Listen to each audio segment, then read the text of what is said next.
बहुत बड़ी डेवलपमेंट हुई है और वो ये हुई है कि सेनेट ऑफ पाकिस्तान में करारदाद मंजूर हो गई है कि 8 फरवरी के इंतखाबात को मुलतवी कर दिया जाए। अच्छा, इस पर हुआ ये कि जैसे ये करारदाद पेश हुई, मंजूर हुई, तो सेनेटर अफनानुल्लाह खान जो हैं उन्होंने फ़ौरन फ़ौज पर इल्ज़ाम लगा दिया। सेनेटर अफनानुल्लाह खान ने जो है वो कहा, जो सेनेटर थे जब वो बात कर रहे थे, तो उसके बाद सेनेटर अफनानुल्लाह ने बात की, तो उन्होंने जब एतराज़ किया तो आगे से सेनेटर अफनानुल्लाह साहब कहने लग गए कि तुम बूट पॉलिश मत करो, बड़े तुम बूट पॉलिश कर रहे हो। यानी आपको पता ही है कि बूट पॉलिश का लफ्ज़ उनके लिए इस्तेमाल किया जाता है जिनके बारे में कहा जाता है कि वो फ़ौज को खुश कर रहे हैं। तो सेनेटर अफनानुल्लाह साहब ने इल्ज़ाम लगाया कि जो सेनेटर इलेक्शन मुलतवी कराना चाह रहे हैं ये जो है वो फ़ौज के कहने पे कर रहे हैं। तो ये मुझे समझ नहीं आई कि वो इल्ज़ाम ये कैसे लगा रहे हैं जब नून लीग खुद इलेक्शन नहीं चाहती। और उसकी मैं वजह बताता हूँ आपको कि नून लीग क्यों नहीं इलेक्शन चाहती, और शायद अफनानुल्लाह साहब को तो बेचारे को पता ही ना हो, क्योंकि इस वक्त तो नून लीग में आपको पता ही है कि 2-4 लोगों को ही पता है कि असल में चल क्या रहा है, बाकी तो किसी को पता ही नहीं है। अब आप देखें ना कि नून लीग के इस वक्त मसाइल क्या हैं और नून लीग के इस वक्त इशूज़ क्या हैं।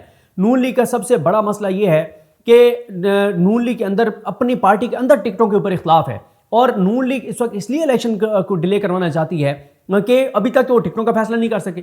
आपने देखा था कि जब कागजात नामजदगी जमा होने थे उस तारीख को भी नून लीग के कहने पर बढ़ाया गया कि जनाब ये तारीख बढ़ा दें। हालत ये है कि तलाल चौधरी का टिकट कंफर्म नहीं है। हालत ये है कि शरीफ खानदान के अपने हल्के कंफर्म नहीं है कि उन्होंने कहाँ से इलेक्शन लड़ने, उनको अपने लिए हल्के नहीं मिल रहे। हालत ये है कि अता तारड़ साहब का जो बताया गया कि आमिर मतीन साहब के प्रोग्राम में कि 6 से 7 हल्कों में उन्होंने कागजात नामजदगी जमा करवाए, कोई पता नहीं है कि उनको कहाँ से टिकट मिलेगा। फिर नून लीग का मसला ये है कि इन्होंने इमरान खान की हुकूमत जब गई थी, अदम एतमाद हुआ था, PTI के जो मुर्रफ अरकान हैं उनसे जो वादे किए थे उनको इन्होंने सीटें देनी है, हर सूरत में देनी है, उनके साथ कमिटमेंट है शहबाज शरीफ की। इनका मसला यह है कि इन्होंने इस्तेकाम पाकिस्तान से जो कमिटमेंट की है वो इन्होंने पूरी करनी है। अच्छा, जहाँ तक इस्तेकाम पाकिस्तान की बात है, इस्तेकाम पाकिस्तान जो है उनका जो इन्होंने कहा जी मियां जावेद लतीफ़ वगैरह ने कि कोई सीट एडजस्टमेंट हम नहीं कर रहे, तो इस्तेकाम पाकिस्तान वालों ने कहा कि जनाब ये कौन होते हैं मियां जावेद लतीफ़ ये बात करने वाले, तो जाएँ और ज़रा पूछें राना सनौल्ला से, ख्वाजा साद रफीक से, अयाज सादिक से, जो कमेटी बनी हुई है, वो कह दें कि हमारे साथ कोई सीट एडजस्टमेंट नहीं है। तो नून लीग के अंदर लोगों को मियां जावेद लतीफ़ बेखबर है कि नून लीग के अंदर क्या चल रहा है, तो इसी से आप अंदाज़ा लगा लें। मियां नवाज शरीफ 23 अक्टूबर को आए थे, अक्टूबर, नवंबर, दिसंबर, जनवरी, देखें 3 माह जो है वो होने वाले हैं, और चले 3 माह ना से 2.5 माह हो गए, 2.5 माह हो गए हैं। मियां नवाज शरीफ एक मरतबा भी किसी पब्लिक प्लेस पर नहीं गए, एक मरतबा भी अवामी जलसे में नहीं गए। मियां नवाज शरीफ ने इस दौरान किसी एक भी टीवी चैनल को इंटरव्यू नहीं दिया। मियां नवाज शरीफ का किसी एक भी मौके पर सहाफियों से इंटरेक्शन नहीं हुआ। और फिर नून लीग ने अभी तक एक दिन के लिए भी इलेक्शन कैंपेन नहीं चलाई, अभी तक वो एक दिन के लिए भी ग्राउंड के ऊपर नहीं आए, अभी तक उनका कोई पता नहीं है। और फिर आप एक और चीज़ देखें, मैं तो पहली बार पाकिस्तान की तारीख में देख रहा हूँ कि जबरी गुमशुदगियाँ तो हमने सुनी है, लेकिन जबरी टिकट देना पहली बार देख रहा हूँ मैं कि नून लीग ने याकूब एक उम्मीदवार हैं बलूचिस्तान से, उनको टिकट दे दिया और उन्होंने रिफ्यूज़ कर दिया कि मैंने तो ना टिकट के लिए अप्लाई किया है, ना मैंने टिकट मांगा है, मुझे कहाँ से आपने टिकट दे दिया है। नून लीग की हालत ये हो गई है कि जनाब इनके जो टिकट हैं वो ज़बरदस्ती ये ठोंस रहे दे रहे हैं, यानी अंदाज़ा लगाएं मतलब इससे बुरी सूरत हाल क्या होगी। तो नून लीग नहीं चाहती इलेक्शन अभी। और सेनेटर दिलावर साहब को चेक करें कि सेनेटर दिलावर साहब किसके वोटों से सेनेटर बने थे। फिर एक और बात है, नून लीग अभी तक आप देखें कि शहबाज शरीफ और नवाज शरीफ के दरमियान फैसला नहीं हो रहा कि नवाज शरीफ के अपने पसंदीदा चेले हैं मरीम नवाज साहबा, और नवाज शरीफ के शहबाज शरीफ साहब के अपने चेले हैं, वो नवाज शरीफ मरीम नवाज के कहने पे उनको टिकट देना चाहते हैं, शहबाज शरीफ किसी और को। बाकी सारी बातें छोड़ दें, अयाज सादिक और रोहेल असगर साहब उनके टिकट के ऊपर फटा पड़ा हुआ है कि किसको जो है वो शेख रोहेल असगर में से किसको हम टिकट दें। और शेख रोहेल असगर साहब का वो आबाई हल्का है, वो 50 साल से उनका हल्का है, उनके वालिद उसके बाद वो उनका 50 साल से वो हल्का है। तो आप इसी से आप अंदाज़ा लगाएं कि नून लीग इस वक्त सूरत हाल क्या है। आज के दिन तक टिकट के ऊपर वो फाइनल नहीं कर सके, और इतने उनके मसाइल हैं, इतने उनके इशूज़ हैं। अभी तक ये फैसला नहीं हो रहा कि मियां नवाज शरीफ उधर ऊपर वज़ीर आज़म होंगे तो नीचे मरीम नवाज वज़ीर आला होंगी, तो फिर हमज़ा और शहबाज शरीफ कहाँ जाएंगे। शहबाज शरीफ अगर होंगे पंजाब में तो मरीम नवाज को फिर ऐसा क्या दिया जाए। तो मसला ये है कि नून लीग जो है, अब ये बेचारे सेनेटर अफनानुल्लाह साहब को क्या पता है, बेचारे को बेखबर से लोग हैं, पार्टी की लीडरशिप तक एक्सेस नहीं है, इनको इसी काम के लिए रखा हुआ है कि जाओ गालियाँ दो, और अब फिर ये शुरू हो जाएंगे इदारों के खिलाफ दोबारा ये शुरू हो जाएंगे, दोबारा इनका वो पुराना बयानी। लेकिन इस बार इतना आसान नहीं होगा कि इस बार ये वो बयानी अपनाएं जो कुछ लोग मीडिया वाले भी कह रहे हैं ना जनाब के मियां नवाज शरीफ जो हैं वो क्या करेंगे कि जनाब दोबारा वोट को इज्जत दो का बयानी, वो ये नहीं, इस बार मियां नवाज शरीफ के लिए ये नहीं है। जितनी वो कमज़ोर इस पोजीशन में है, जितने उनके ऊपर केसेस थे, जिस तरह से सारा कुछ, मियां नवाज शरीफ के लिए इतना आसान नहीं है इस बार वो सारा बयानिया जो है वो अपनाना। और देखें आज आप देखें कि आज जिस तरह से उन्होंने करारदाद पेश की, और फिर करारदाद एक बार पेश नहीं हुई, 3 बार करारदादें जो है वो पेश हुई हैं, और तीनों बार करारदाद जो है वो पास हुई है। जो सेनेटर दिलावर खान की करारदाद है, तीनों बार पास हुई है। पहले एक बार हुई, पास हुई, फिर उसके बाद जब मुर्जा सुलंगी साहब आए 2 बार, फिर चेयरमैन सेनेट सादिक जिनानी साहब ने पेश की, उस बार भी हुई।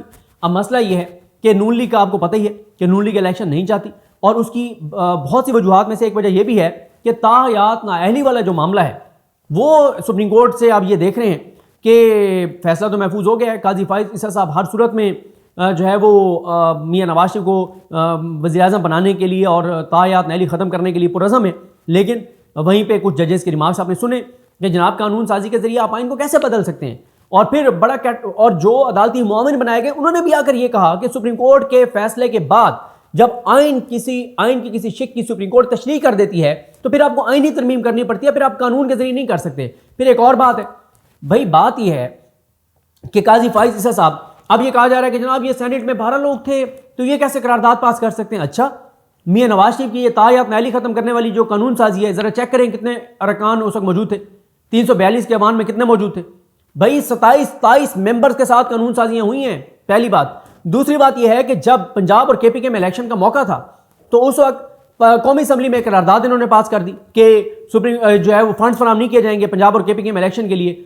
उसके बाद सुप्रीम कोर्ट के जो हुक्म है उसकी ये कहकर वायलेशन की गई कि जनाब ये जो अपने इसका है कौमी असम्बली की करारदाद पास हो गई है, अब अगर हमने पैसे दिए तो ये तौहीन पार्लियामेंट होगी, तौहीन पार्लियामेंट का हम कानून बना रहे हैं। जो ब्यूरोक्रेट सुप्रीम कोर्ट के हुक्म पर पैसे ट्रांसफर करेगा उसको हथकड़ियां लगवाएंगे, उसको जेल भेजेंगे।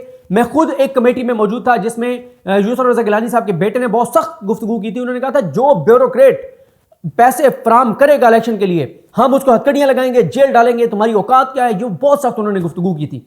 जनाब उस वक्त करारदादें आपको बड़ी पसंद थी, वो करारदादें हलाल थी, अब करारदाद हराम है।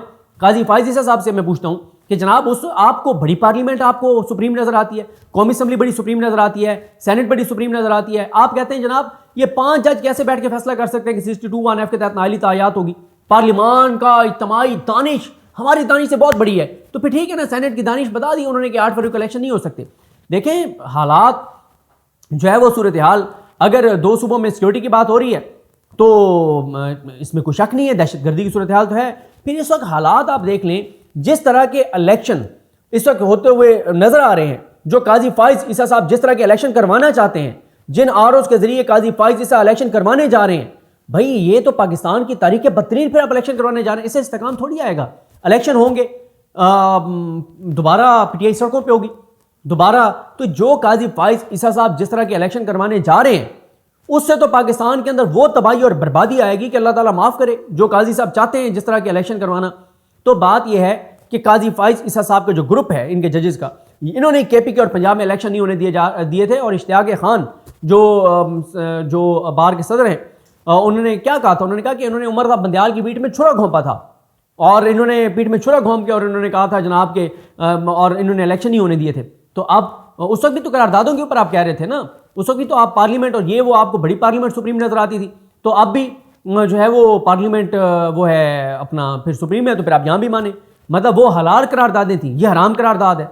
तो देखें अब ये पीडीएम जो है वो ख़ासतौर पर मुस्लिम लीग नून ये इलेक्शन नहीं चाहते, और इलेक्शन इसलिए इन्होंने ये सारा कुछ किया है, और वरना नून लीग अब तक इस वक्त जब मैं वीडियो रिकॉर्ड कर रहा हूँ ना मियां नवाज शरीफ को कोई बयान आया है, ना मरियम नवाज को कोई बयान आया है, ना इसका कोई बयान आया है शहबाज शरीफ का, तीनों का, नवाज शरीफ, मरियम नवाज, शहबाज शरीफ का कोई बयान नहीं आया, क्योंकि उन्हें पता है कि हम इलेक्शन मुलतवी कराना चाहते हैं। लेकिन अब क्योंकि वो होगा क्या कहते हैं प्रेशर बढ़ेगा, अब शायद घोंगलों से मट्टी उतारने के लिए कोई बयान दे दें, लेकिन नून लीग इलेक्शन नहीं चाहती। और बेचारे अफनानुल्लाह खान को पता ही नहीं है कि क्या मामलात हैं, क्या हालात हैं, तो उन्होंने वहाँ खड़े होकर और फौज में डाल दिया। और फिर उसने दुरुस्त कहा, समीना मुमताज़ ने, सेनेटर ने, उसने कहा अच्छा, उसने कहा बूट पॉलिशी हमें कहते हो, खुद तुम बूट पॉलिश करते हो, फिर तुम गंद करते हो, फिर बूट पॉलिश करते हो। और उन्होंने कहा कि जब हम तुम्हारे साथ थे तब तो बूट ठीक थे, आज तुम्हें बूटों से मसला हो गया। उन्होंने काफ़ी खरी खरी सुनाई है इसको अफनानुल्लाह खान को, जिस तरह की उसने ज़बान वहाँ पर इस्तेमाल किया है। तो ये जनाब है सूरत हाल। और इलेक्शन जो है वो 8 फरवरी को मुमकिन नहीं है। और इसकी वजह यह है कि जिस तरह से करारदाद पास हुई है, इसी से आपको अंदाज़ा हो जाना चाहिए कि चीज़ें किस तरह आगे जा रही हैं। और आज अभी मैं देख रहा हूँ सुप्रीम कोर्ट बार का बयान चल रहा है सामने, करारदाद की कोई कानूनी हैसियत नहीं। भाई ये जो इस वक्त जो सुप्रीम कोर्ट बार है, ये वो ग्रुप है जो पाकिस्तान बार जिनके पास थी। उस वक्त पाकिस्तान बार पार्लियामेंट के साथ खड़ी हुई थी, पीडीएम की पार्लियामेंट के साथ। उस वक्त आप पार्लियामेंट के साथ थे, पीडीएम की पार्लियामेंट के साथ, तो आज भी तो फिर आप सेनेट के साथ खड़े हो ना। तो ये इस तरह से नहीं होगा कि मीठा मीठा हाप हाप और कड़वा कड़वा थू थू। तो देखें, इन हालात में अगर जिस तरह के काजी फायज साहब इलेक्शन करवाना चाहते हैं, वो इलेक्शन हुए तो चीज़ें जो हैं वो बहुत ख़तरनाक तरफ जाएंगी। और काजी साहब जो है अब क्या करते हैं देखना है काजी साहब। लेकिन इतना काजी साहब के लिए भी आसान नहीं है। जिस तरह से काजी फायज ग्रुप ने जो किरदार अदा किया था पंजाब और केपी के इलेक्शन में, अब ये इनको वही भुगतना पड़ेगा। खुद भी जो इन्होंने बोया है वो इनको काटना पड़ेगा। इतनी चीज़ें आसान इनके लिए नहीं है। मुझे अपनी दुआ में याद रखें। अल्लाह करीम हम सबका हमें नासरो। अल्लाह हाफ़िज़।